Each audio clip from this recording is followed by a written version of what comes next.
V 24 urah sta se zgodila dva strelska incidenta. Delavci mariborske livarne ustanavljajo zadrugo. Odbojkarice izgubile na prvi tekmi v pokalu Evropske zveze.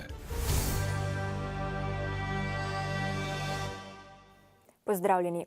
Okoli pol dneva so na Aljaževi ulici v Mariboru vladale izredne razmere. Prišlo je do streljanja, v katerem so umrle 3 osebe.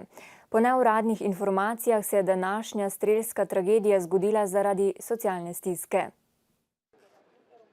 Nekaj pred poldnevom je v hišo na Aljaževi ulici na Taboru v Mariboru, v prostore zasebnega gradbenega podjetja, vstopil zaposleni, ki je bil sicer nekaj časa v bolniškem staležu.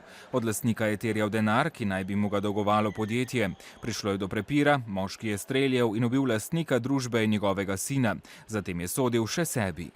Policisti so najprej zavarovali kraj, naknadno so vstopili v objekt in v objektu našli 3 mrtve osebe. Vsi so ustreljeni. Opravili bojo ogled kraja kaznivega dejanja, da ugotovimo, kaj se je v hiši dogajalo. Orožje, ki je bilo uporabljeno, je najdeno. Zaposleni, ki so bili priče prepira in streljanja pred našo kamero o dogajanju, niso hoteli govoriti. Trdijo le, da lastnik delavcu ni dolgoval ničesar. Pred časom naj bi ga poplačal celo z vrednejšim avtomobilom. Na kraju sta preiskovalni sodnik pa okrožna državna tožilka. Odločata se, ali bosta prevzela ogled ali ne. Podjetje, katerega dejavnost je gradnja objektov oskrbne infrastrukture za elektriko in telekomunikacije, je od februarja lani v prisilni poravnavi z dolgom 1,7 milijona evrov. Še pred 2 letoma je zaposlovalo 50 delavcev, letos pa več kot polovico manj. Pred 10 dnevi so nekdanji delavci mariborske livarne ustanovili zadrugo Armal. Kot so sporočili, jim bo delavska hranilnica za oživitev proizvodnje sanitarnih armatur posodila dober 1 milijon evrov. Dodatno pomoč pa jim je obljubila tudi mariborska občina. A delavci za zdaj ključnih pogodb o financiranju ter najemu prostorov in opreme še niso sklenili. To naj bi se zgodilo v kratkem. Pogovori se končujejo, nam zaupa eden od ustanoviteljev. Že jutri naj bi sledil nov sestanek z vsemi ključnimi akterji, ki bi lahko pomenil pomemben premik naprej. Do zdaj so bile ustmeni dogovori in tako naprej, vendar podpisane pogodbe z nimamo še zaenkrat z nobenim. Ampak to mora biti potem skupna pogodba z vsemi akterji. Delavska hranilnica jim bo pomagala z dobrim 1 milijonom evrov zagonskega kapitala, a mora pridobiti še državna poroštva. Hranilnica je izrazila, da je pripravljena financirati, seveda se pa moramo pogovoriti z inštitucijami, ki so za to pristojne. Sedaj je na potezi občina. Medtem, ko jim je še do nedavnega obljubljala 1 milijon evrov, naj bi bila sedaj pripravljena pomagati pri razpisih in črpanju denarja iz skladov. Ne more biti bančna podpora, ker občina ni banka. Lahko pa seveda za temi proaktivnimi dejanji kot iskanjem finančnih virov za delavski prevzem bistveno pomagamo, da novi Armal nastane. Delavci bi z mariborsko livarno sklenili najemno pogodbo za prostore in opremo. Mariborska livarna temu socialnemu, pa obliki socialnega podjetništva ne nasprotuje in tudi ne namerava v primeru, da pride do realizacije česa, postavlja take pogoje, ki bi lahko bili ovira ponovni oživitvi te proizvodnje. Svoj kapital bodo v podjetje vložili tudi zaposleni. Do konca prvega leta vsak 1000 evrov. Dodaten optimizem delavcem vliva zaupanje nekdanjih Armalovih kupcev. Če jim bo zagon proizvodnje uspel, bi lahko v novem Armalu delalo tudi do 70 ljudi. Tehnološki park iz Ljubljane pa bo za podjetniške skupine, podjetnike in posameznike z inovativno podjetniško idejo pripravil intenzivni 5-tedenski program z področja start-upov. Rok za prijave je 28. oktober, program pa se bo začel 13. novembra. Sledi pregled domačega političnega dogajanja. Poslanci državnega zbora so danes največ časa namenili obravnavi poročila o delu varuha človekovih pravic v letu 2012. Največ obravnavanih primerov je bilo s področji socialne varnosti, sodnih in policijskih postopkov ter ustavnih zadev.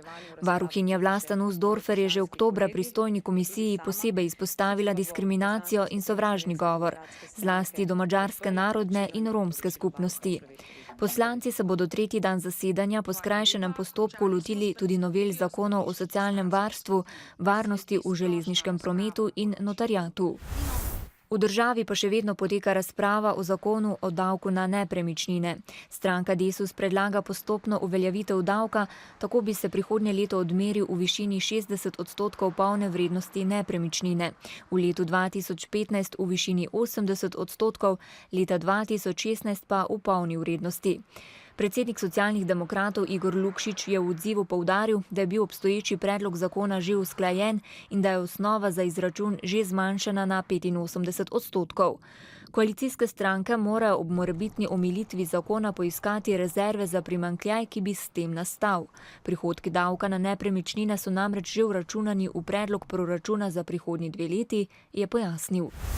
Plinovod Južni tok je za Slovenijo po besedah ministra za infrastrukturo in prostor Sama Omerzela zelo pomemben.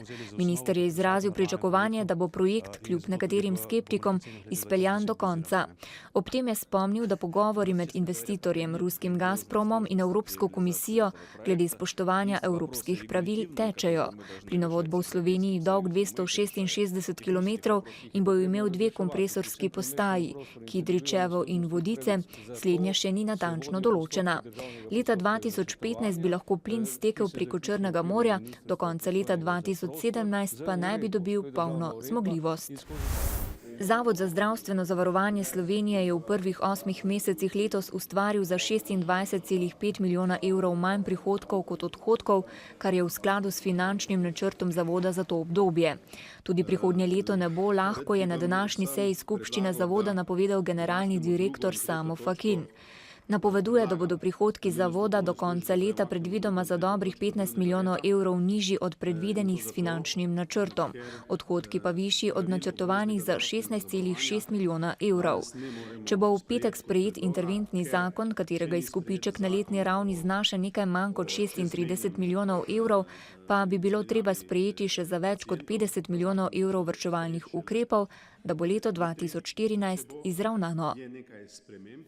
Prva gimnazija v Mariboru je danes gostila 93-letno Nado From Potočnik, sestro nekdanjega dijaka mariborske realke in žrtve 2. svetovne vojne Slavka Froma.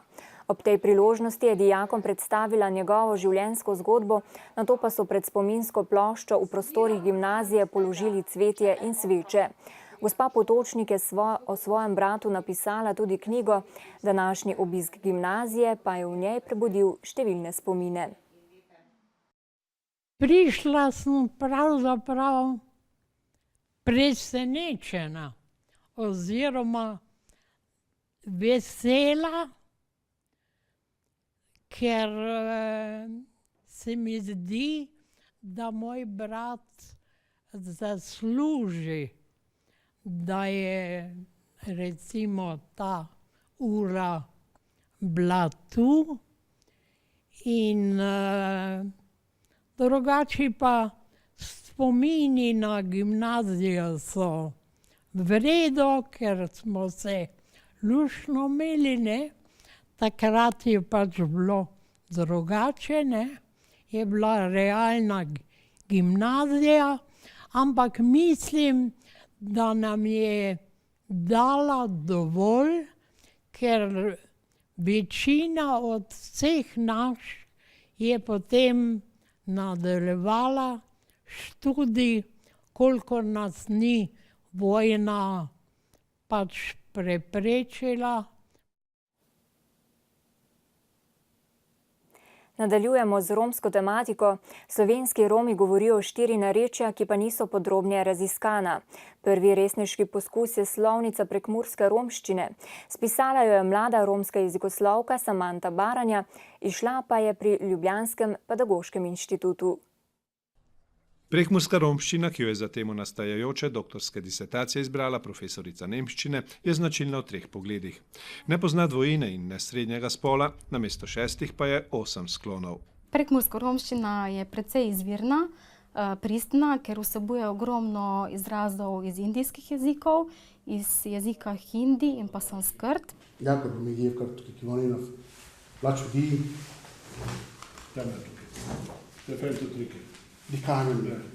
V romskih naseljih je romščina vse manj, z njenim izginjanjem pa se krepi asimilacija.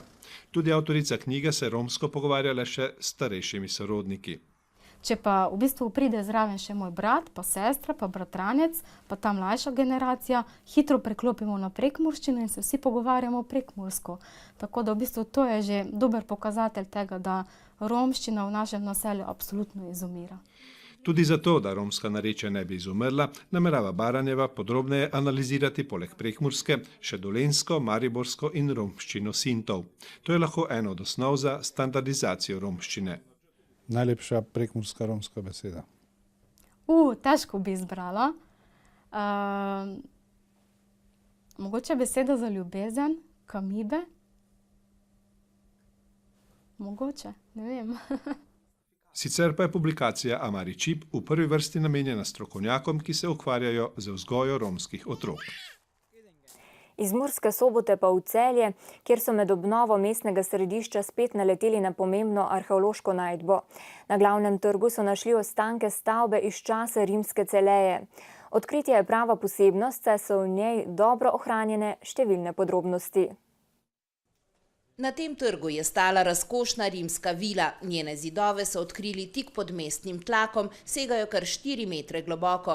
Arheologe so presenetile dobro ohranjene freske, velika količina marmorja. To, ker doslej je bilo redko najdeno v takšni količini in tako raznolikih motivov in barov. Predvidevamo, da bomo zagotovo kmalu naleteli na mozaike. Vila je bila bogato opremljena s kanalizacijo, centralnim ogrevanjem, kopalnicami. Imamo eno od notranjih sten, verjetno privatne kopalnice te bogatejše mestne vile. Med temi plastmi so skrite freske različnih barv. To je pa zdaj ta opeka votla, ta tubulj, po katerim je tekel tok toplega zraka in ogreval prostor. A izjemna najdba na drugi strani skrbi lastnike in najemnike okoliških lokalov. Bojijo se, da se bo zaradi nje obnova trga zavlekla. V Mariboru pa se je sinoči na Borštnikovem srečanju končal programski sklop Fokus, letos namenjen nizozemskemu gledališču. Zvečer si je bilo še moč ogledati predstavo Človeški glas avtorja Žana Cocteauja iz največjega nizozemskega gledališča Tonel Grob iz Amsterdama. Človeški glas je specifična predstava. Besedilo spregovori o tem, kako je edina vez med moškim in žensko, ki sta nekdaj bila partnerja, le še telefonska žica. Za Halino Rejn je bil ustvarjalni proces še posebej oseben. My director told me to translate it myself, so that really helped me to really get to know the text. And I was myself, I was just rejected by my boyfriend after 3 years. So I went through a very rough time at that stage. So when we were rehearsing, for me it was very much also private. You know, I could recognize every line that I was saying into the phone. Ujetost med 4 stene v konstrukciji, ki ponazarja stanovanje v najvišjem nadstropju po režiserjevi zamisli, pa le še stopnjuje občutek osamljenosti in grenkega okusa, da ima Dragi zdaj drugo žensko. Cannot intervene.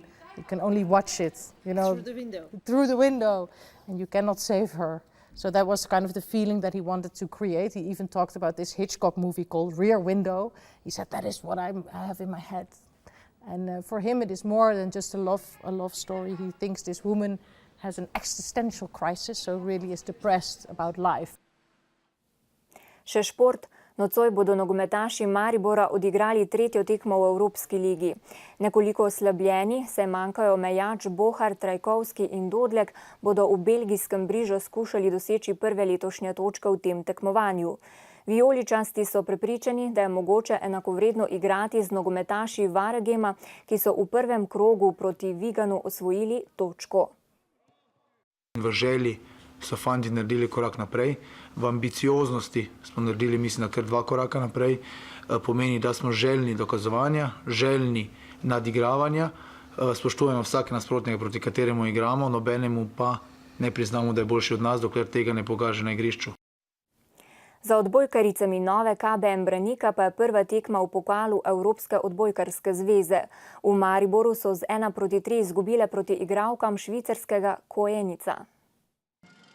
Z mešanimi občutki so slovenske odbojkarske prvakinje zapuščale matično dvorano. Po uvodnem nizu, ko so osvojile le 12 točk in drugem, ko so vse skozi grešile pri začetnih udarcih, so svojo pravo vrednost prikazali v tretjem, ko so Švicarkam pustile le do 16. točke in v četrtem, ko so si priigrale zaključno žogo, a so niz vseeno izgubile 27-29. Če bi pokazali pol toliko, koliko smo pokazali proti Kamniku, bi danes mogoče celo zmagali, ampak igra ni stekla, servise ste videli, 10 servisov, na drugem setu, to je preveč, ne. Ekipa Könica nastopa sicer pod švicarsko zastavo, a ima v svojih vrstah le 3 domačinke. Ostalih 8 igralk je tujk. Prihajajo iz 7 različnih držav, od Brazilije do Poljske. Ekipo s strokovnim vodstvom so poleti močno prevetrili. Njena največja moč je v izenačenosti igralskega kadra, kar jo na povratni tekmi postavlja v vlogo favoritinje. Of course we will try to win, we want to win, and it's always European Championship, it's always like surprised, and the teams can surprise every time. So we will see it at Wednesday. Ko so Mariborčanke izboljšale sprejem in natančneje servirale, so bile igralkam v modrih dresih enakovredne oziroma so jih na trenutke tudi nadigrale. Zato lahko v sredo proti ekipi, ki je uvodno tekmo v švicarskem prvenstvu na gostovanju pri Didegenu dobila z 1-3, tudi zmagajo. Pred 8. krogom prve rokometne lige pa so imeli igralci Maribora Branika vse možnosti, da tudi po tekmi s Krko ostanejo na prvem mestu. Žal pa so minuto pred koncem srečanja ob zadetku prednosti žogo izgubili. Novomeščani so dosegli zadetek in izenačili izid na 27-27. S pridobljeno točko so Mariborčani nazadovali na drugo mesto, Krka pa ostaja na 4. Igra nam ni stekla nikakor, nismo igrali dovolj kombinatorno in predvsem v fazi napada, s tem smo bili pač preveč anemični, težko prihajali v prave priložnosti, dost smo grešili iz polizdelanih priložnosti, namesto da bi res stvar pripeljali do konca in še takrat, ko smo prišli v situacijo, ko bi lahko stvar rešili, smo zopet se vračali nazaj na izhodišče, to se pravi na netekočo igro. Krka ima pa zelo solidno ekipo, dobro obrambo, močne, visoke fante in mislim, da je to danes odločilo. Še mednarodne novice. Evropski parlament je danes Evropski komisiji brez razprave odobril dodatnih 2,7 milijarde evrov, brez katerih bi varuh evropske zakonodaje sredi novembra ostal brez denarja. Poglejmo še drugo dogajanje. V Nemčiji je v sredo odjeknila novica, da so Združene države Amerike morda prisluškovale mobilnemu telefonu nemške kanclerke Angele Merkel. Merklova je nemudoma zahtevala pojasnila Združenih držav Amerike, ameriški predsednik Barack Obama pa ji je po telefonu zatrdil, da je ne nadzorujejo.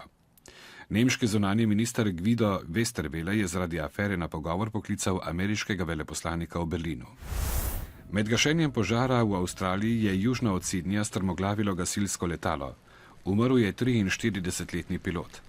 Gasilci se sicer še vedno borijo proti ognjenim zubljem, pri tem pa so jim v pomoč temperature, ki so se danes nekoliko spustile.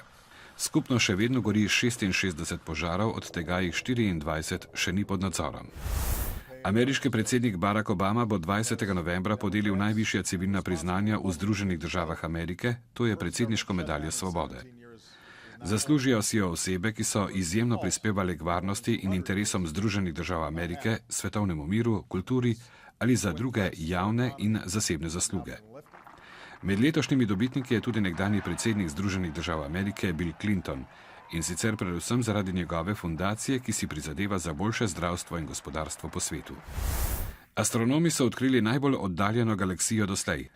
Razdalja od Zemlje je tako velika, da svetloba galaksije za pot do Zemlje potrebuje 13,1 milijardo let, kar je skoraj celotna starost vesolja.